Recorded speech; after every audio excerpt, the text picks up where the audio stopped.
Get out. I said, man, this is the legend. This is the funniest man in the world. They once made the whole world burst out laughing, once stood as the immortal faces of Hollywood. But behind the spotlight, a dark curse seems to cling to the cast of Friday 1995. Some were found lifeless inside a store.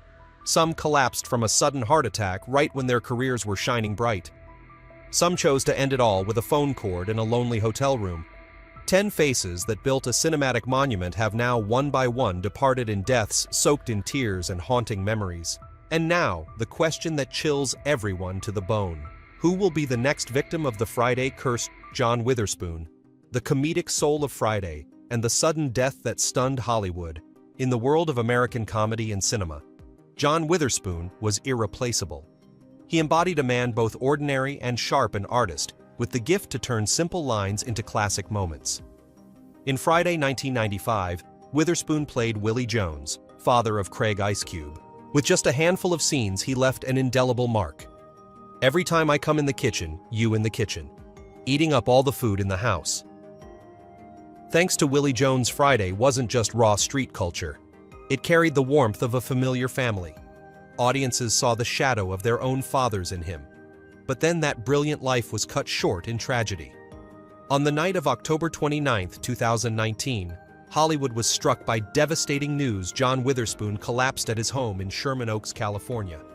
The cause was announced: a sudden heart attack. He passed away at 77, no warning, no last words. A comedy legend vanished in an instant, leaving behind a void nothing could ever fill. What made it even more shocking was that just before his death, Witherspoon was still performing, still discussing new projects. He showed no sign of weakness or fatigue.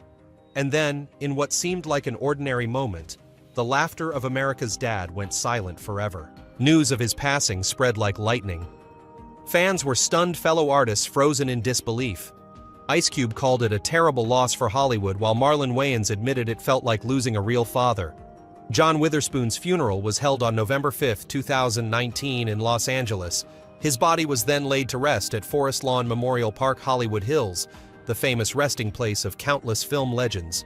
It wasn't just a funeral, it was a Hollywood pilgrimage. Hundreds of artists, friends, and colleagues came to say goodbye. Arsenio Hall appeared visibly shaken. David Letterman, who had hosted Witherspoon on his talk show many times, bowed before the casket. The cast of Friday and the Wayans brothers stood in silence, unable to hold back their tears. The service overflowed with both sobs and bittersweet laughter as people recalled funny memories of him. Marlon Wayans wrote on Instagram, "I'm sad, I'm in pain, but I'm grateful to have called you Dad. On-screen and off-screen you were the same." Ice Cube, his son in cinema, left just one brief but piercing line: "A legend has passed. I will always remember the times we worked together." At 77, when his heart stopped, John Witherspoon left behind an estate estimated at around $4 million. He owned at least 2 houses in Sherman Oaks, California, bought in the early 2000s, one valued at $830,000, the other over $550,000. They weren't just properties, but homes filled with laughter, family gatherings, and ultimately his final breath. His wife, Angela Robinson, his partner for more than 30 years of marriage, became the guardian of that legacy. Their 2 sons, John David J.D. and Alexander, inherited not only his assets, but also his artistic spirit. J.D. in particular stepped into acting, carrying on his father's comedic spark, as if the laughter never truly ended. But perhaps the greatest legacy Witherspoon left behind cannot be measured in dollars. For decades, he carved out the image of the quintessential black father in popular culture. Stern, witty, and warm all at once, John Witherspoon is gone, leaving behind a deep emptiness in the hearts of fans. But tragically, he was not the only Friday star to fall in such sorrow. Just over a decade earlier, Hollywood had already been shaken by the death of another comedic giant, a man who brought explosive laughter to millions, yet left this world powerless. Bernie Mac, from comedy legend to a sudden death at 50. Bernard Jeffrey McCullough, known to the world by his stage name, Bernie Mac, was born in 1957 in Chicago. Coming from poverty, he began his career on small comedy stages where he impressed audiences with his street comedy style, raw, blunt, yet irresistibly charming. In Friday 1995, Bernie Mac appeared as Pastor Clever, a hypocritical, over-the-top preacher, always preaching morality, while secretly sneaking around in an affair. Though it was only a minor role, he turned the character into an unforgettable highlight, making audiences laugh uncontrollably. After Friday, Bernie Mac's career skyrocketed. He became one of the kings of comedy alongside Steve Harvey Cedric, the entertainer, and D.L. Hewley, the legendary comedy group that toured across America, selling out every arena they stepped into. But behind the spotlight of laughter, Bernie Mac silently battled a cruel disease for years, sarcoidosis, a rare inflammatory illness that causes immune cells to clump into growths, mostly in the lungs and immune system. The disease made it harder and harder for him to breathe, yet onstage audiences never knew. He still performed, still laughed, still erupted with energy, as if nothing could ever bring him down. By the summer of 2008, his health collapsed rapidly. On August 1, 2008, Bernie Mac was rushed to Northwestern Memorial Hospital in Chicago with severe pneumonia, a direct complication from sarcoidosis that had plagued him for years. He was immediately admitted to the intensive care unit ICU. At first, doctors still held on to hope. His family prayed constantly and fans everywhere sent their wishes. But his condition worsened quickly. He struggled to breathe, his organs began to fail. Doctors placed him on a ventilator, pumped him with medicine, but every effort grew more and more powerless. In the early morning of August 9, 2008, Bernie Mac's heart stopped. He was gone at 50 years old, right at the peak of his career, with audiences still waiting for dozens more performances. That death hit Hollywood like a thunderclap. A man who once declared with full confidence, "I ain't scared of you. The harder the crowd reacts, the stronger I become." Yet he was struck down by an invisible illness that had silently eaten away at his body for years. American media reported non-stop. CNN aired a special bulletin. Millions of fans were stunned, unable to believe that one of the kings of comedy, who had just made them roar with laughter on TV, was now gone forever. On August 16, 2008, just 1 week after Bernie Mac drew his last breath, a grand funeral was held at House of Hope Church in Chicago, a massive church with more than 10,000 seats. Over 6,000 people attended, not only family and friends, but also ordinary fans, people who had grown up with Bernie Mac's laughter. They filled the church, while many stood outside in long lines, holding his photos or movie posters, eyes red from crying. Hollywood stars gathered in force: Chris Rock, Samuel L. Jackson, Don Cheadle Cedric, the entertainer, Steve Harvey, D.L. Hewley, the very men who had shared the stage with him as kings of comedy.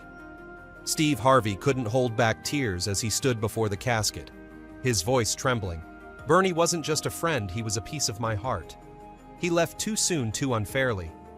His wife, Rhonda McCullough, sat in the front row clutching her husband's portrait. Beside her was their only daughter, Janice McCullough, her eyes drenched in tears. That day, Chicago seemed to stop breathing. A city mourned its gifted son, and the world bowed its head to a death far too sudden. Bernie Mac left behind an estate estimated at about $15 million. Most of it went to his wife, Rhonda McCullough, his partner since 1977, and their only daughter, Janice. But material wealth was only a small part. The greatest legacy Bernie Mac left was cultural. He helped change how the world viewed black comedy, turning it into a social weapon, one that entertained while reflecting real life. The Bernie Mac Show remains a classic sitcom, while the Kings of Comedy Tour will forever be an unrepeatable milestone. Bernie Mac's laughter lives not just on screen but in the memories of millions worldwide. But the Friday curse did not stop there. Just a few years later, another icon, the infamous bully, would also leave this world in a tragedy just as haunting: Tommy Lister Jr. Debo, the infamous bully, and a haunting death. In Friday 1995, no one could ever forget Debo, the notorious bully with bulging muscles. A menacing glare, always prowling the neighborhood to steal bikes, snatch chains, or intimidate anyone who got in his way. The role was brought to life by Tommy "Tiny" Lister Jr., a former professional wrestler with a gigantic frame, standing nearly 6'5" and weighing over 290 pounds. Born in 1958, Lister first pursued athletics and wrestling before breaking into Hollywood.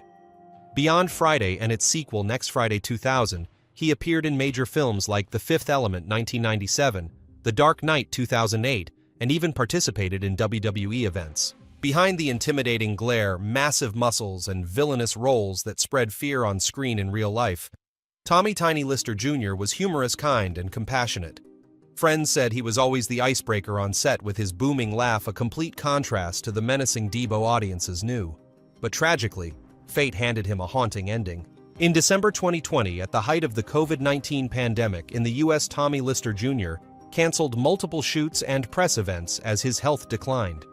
He appeared in media looking fatigued, complaining of shortness of breath, loss of taste, and loss of smell, classic symptoms of COVID. On December 10, 2020, his manager and friends couldn't reach him. When police and paramedics forced open the door of his Marina del Rey, California apartment, they found Lister unconscious. Attempts to revive him failed. He died alone at just 62 years old. At first, the public was shaken, believing he had died from COVID-19, but the coroner's report later revealed the primary cause was atherosclerotic heart disease and high blood pressure, with COVID only contributing to the rapid decline. A giant who once spread fear on screen had fallen quietly in his own apartment, a tragedy that left Hollywood stunned. By late December 2020, Tommy Lister Jr.'s funeral was held in California. But unlike other stars whose farewells drew thousands, his service took place under strict pandemic restrictions. Attendance was limited. Many seats remained empty, and everyone present wore masks and kept their distance. Even so, the atmosphere was full of love. Industry friends came to bow their heads in respect, while those who couldn't attend sent white wreaths. Ice Cube, his Friday co-star, wrote on Twitter, "R.I.P. Tiny Debo Lister, a brother who brought us one of the most memorable characters in cinema history." It was not just a farewell, it was recognition. Though Lister's career wasn't as vast as other stars, Debo became immortal. Anthony Johnson, Ezel and the Shocking Death in a Store. In Friday 1995, Anthony A.J. Johnson played Ezel, the limping broke neighbor, always faking injuries to beg for pocket change. With his hobbling walk and nonstop chatter, Ezel's brief appearances still made audiences laugh so hard they memorized his lines. "I just fell. Somebody give me a little money for my medicine." Though just a minor role, Johnson turned Ezel into the comic soul of South Central's neighborhood, the kind of character no Friday fan could ever forget. Anthony Johnson became one of the most familiar faces of 90s street comedy films, but tragedy struck. On September 6, 2021 in Los Angeles, Anthony Johnson collapsed inside a discount store. Shoppers panicked, employees called 911. Paramedics rushed in, performed CPR, injected heart stimulants, but he never woke up. 2 weeks later, on September 20th, 2021, the hospital confirmed Anthony Johnson had taken his final breath, gone at 55 years old. No warning, no goodbye. Only the haunting image Ezel, the man who once faked falling to beg for money, now truly fallen, and this time he would never get up again. His family confirmed the cause was linked to chronic heart disease. But for fans, the shock was far heavier than any medical term. A death so ordinary in such an ordinary place, yet it planted a lasting ache in their hearts. As devastating as the death was, the pain didn't stop there. His family revealed they couldn't afford a funeral. His wife, Lexis Jones Mason, broke down in tears in a video plea on GoFundMe. "My husband did not have life insurance. We weren't prepared for this at all. I don't want to beg for money, but I have no other choice. He deserves a proper service." Her words shook America. A man who once brought laughter to the world was now gone in poverty, leaving his family begging for help just to bury him. Immediately, friends and colleagues stepped up. Names like Lil Rel Howery, Offset, Michael Blackson donated. Fans across the country sent in what they could. Thanks to that support, in early October 2021, Johnson's funeral was finally held in California.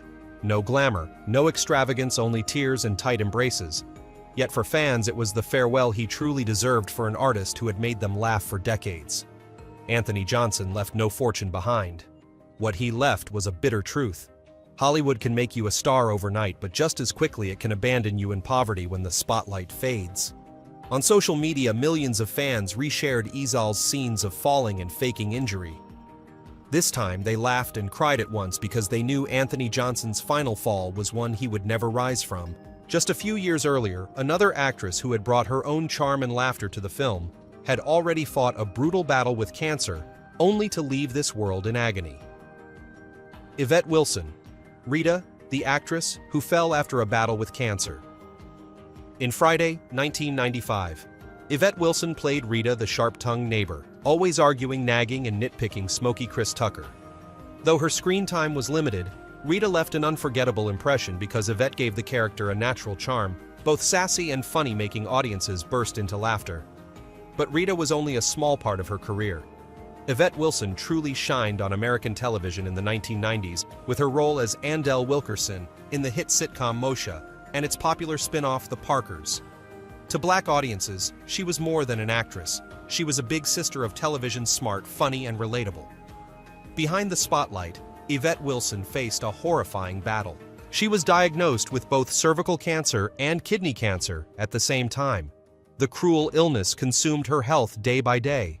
In her final years, Wilson went through countless chemotherapy and radiation treatments. Her body withered, her hair fell out, her strength drained away. Friends revealed she fought in silence, never complaining, never seeking pity, though the pain could not be hidden. By 2012, her illness had advanced too far. She could fight no longer. On June 14, 2012, Yvette Wilson took her final breath at the age of 48. The news of her death shocked the American entertainment world. Rita, the sassy neighbor from Friday who once made audiences laugh endlessly, had been struck down by merciless cancer. Her funeral was held in California, attended by many friends, colleagues, and fans.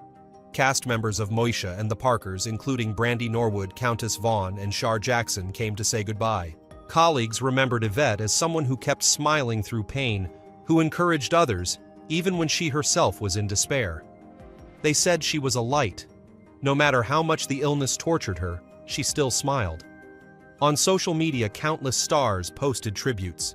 Fans everywhere shared clips of Rita and Andell keeping alive the laughter she once gave them. Yvette Wilson did not leave behind a massive fortune. In fact, her family faced enormous medical bills after years of treatment. But she left something more valuable: the image of a resilient woman who dared to smile even in the face of death.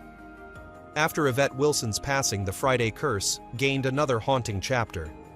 And the tragedies were still not over. For more faces, more laughter would one by one fade away in grief. LaWanda Page, the Queen of Comedy and a Fateful End.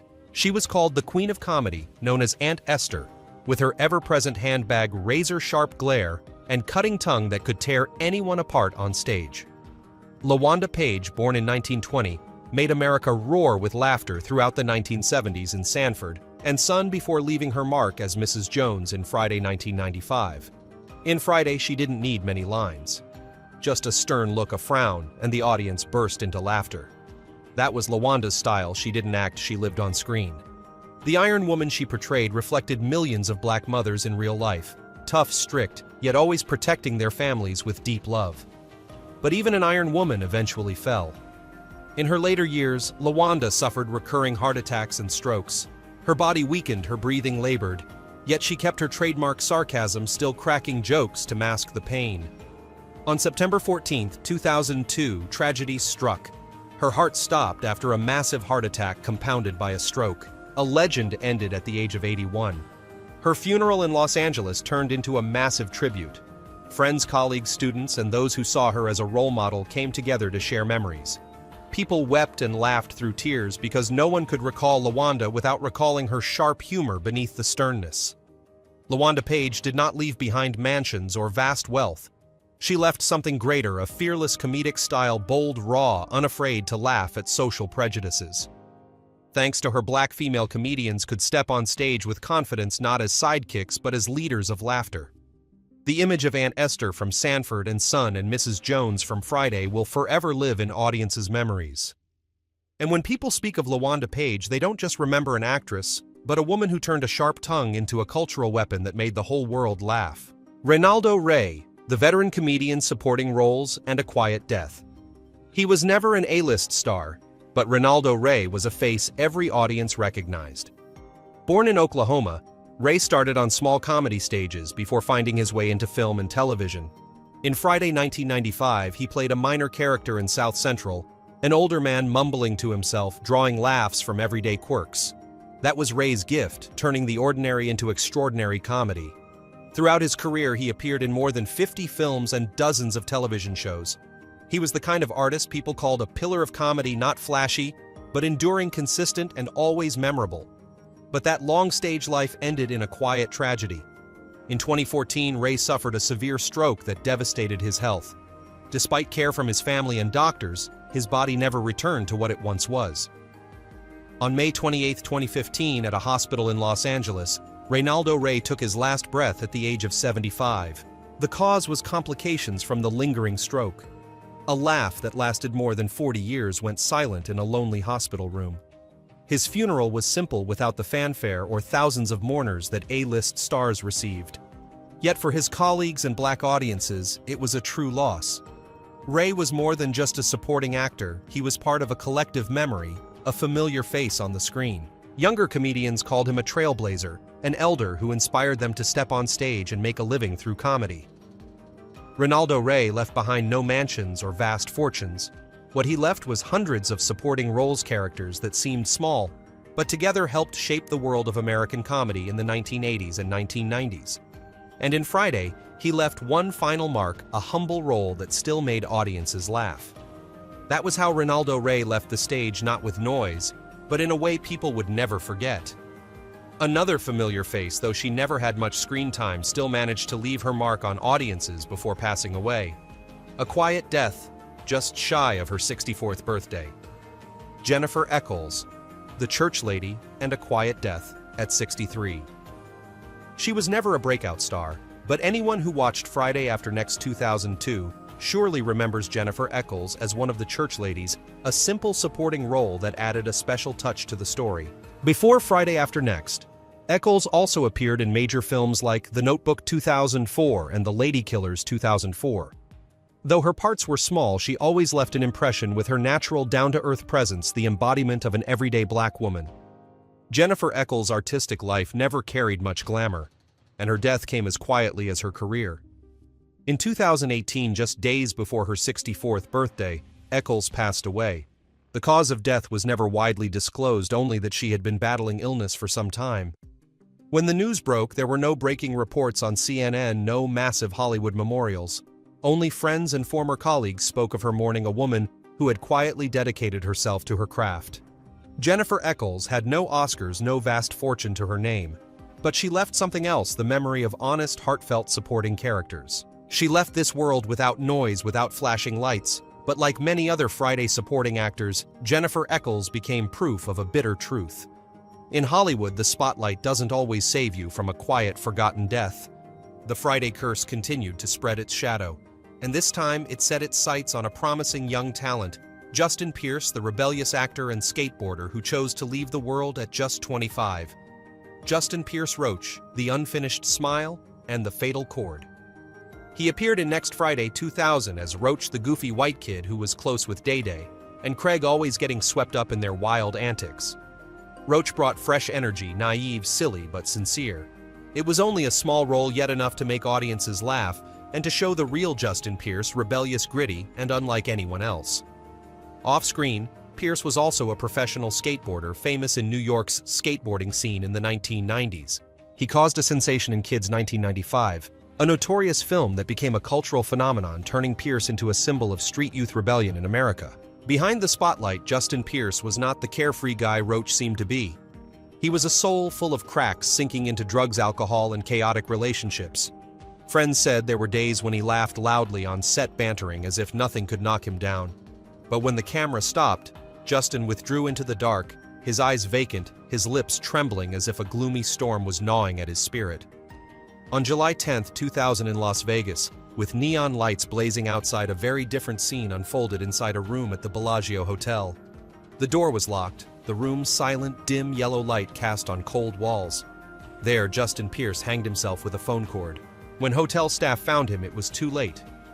On the table, there was a suicide note, the final lines that to this day have never been made public. He left at only 25, too young, too fierce, too haunting. That death cut across Hollywood like a blade. Roach, the goofy, awkward guy audiences loved, had ended his life in cruel solitude. Justin Pierce's death left Hollywood stunned, but the shock was even heavier in the skateboarding community. To them, Pierce was not just an actor, he was a rebellious icon, the New York street kid who once carried his board through Washington Square Park, before rising to the Hollywood screen. His funeral took place in Los Angeles in mid-July 2000. Not lavish, not showy, but the air was thick with grief. Friends and colleagues in the skate world wore hoodies, brought old skateboards, and arranged them around the casket like a private farewell ritual. The sound of wheels rolling on the floor echoed the familiar sound of Justin, now turned into sobs. Colleagues in film like Chloe Sevigny, his co-star in Kids, and the cast of Next Friday were in shock. They could not believe the guy who had just played a silly Joker on screen had chosen such a brutal death. In the press, he was called a star who fell too fast. On the social networks of that time, forums and fanzines, fans left thousands of messages of grief. You lived fast, you died young. But you will always be a legend. In the memory of those who knew him, Justin Pierce was a living paradox, a young man who made others laugh, but could not save himself from the darkness within. The year he died, on a wall in Washington Square, where he had skated in his youth, someone wrote "Roach Forever." Those words were not only for the character, but for Justin Pierce himself. Because even though he left at 25, the image of the goofy boy with a skateboard in his hand remains etched in fans' memories. Justin Pierce Roach closed his life at 25 with a chilling, haunting death. And the Friday Curse gained another tragic chapter. But fate did not stop, for right after that, the shadow of death called the name of a Hollywood giant, LaWanda Page, the legendary Aunt Esther, mother of Debbie in Friday. Before appearing in Friday 1995 as the mother of Debbie, played by Nia Long, a strict and dignified woman with quiet charm, LaWanda Page was already a living legend. American audiences called her Aunt Esther, the classic character in the sitcom Sanford and Son from 1972 to 1977. With eyes sharp as knives, a steely voice, and cutting put-downs, Aunt Esther became one of the most iconic female roles in American television. That edgy, satirical style earned LaWanda the title Queen of Satire in black comedy. But even an Iron Woman cannot escape the cruelty of time. After decades on stage and screen, LaWanda Page's health declined severely. She battled many heart attacks, then a devastating stroke. On September 14, 2002, she took her last breath in Los Angeles at the age of 81. News of her passing shocked audiences. A woman who had once made America roar with laughter, now left quietly, leaving a void nothing could fill. Her funeral was solemn, yet full of affection. Friends, colleagues, and many young comedians came to pay their respects. They shared memories of her, recalled Aunt Esther's classic tongue lashings, and then laughed through their tears. The legacy. A woman who dared to be sharp, tongue to make America laugh. LaWanda Page did not leave behind vast wealth, but she left a greater legacy, a path for black female artists to enter comedy. At a time when black women were pushed to the margins, she dared to stand tall, dared to be sharp-tongued on national television, and turned herself into a legend. With Friday, she was Mrs. Jones, the strict mother. With Sanford and Son, she was Aunt Esther, an immortal icon. And in the hearts of audiences, LaWanda Page will always be the woman who proved that laughter can be as sharp as a knife and as warm as a mother's embrace. 10 faces, 10 fates. Some died of illness. Some fell in the pandemic. Some were so poor they could not afford a funeral. Some chose horrifying deaths in hotel rooms. All of them helped create one of Hollywood's classic comedies, only to leave one by one in tragedies that still haunt us. And the question that still makes people shudder after nearly 3 decades remains. Does the Friday Curse truly exist, and who will be next? All data, analysis, and commentary in this video are presented based on information available at the time of production. The content is subject to change over time and should not be considered a definitive forecast. There is still so much more to explore. Stories of resilience, legacy, and truth. Feel free to dive into some of our top recommended videos now appearing on your screen.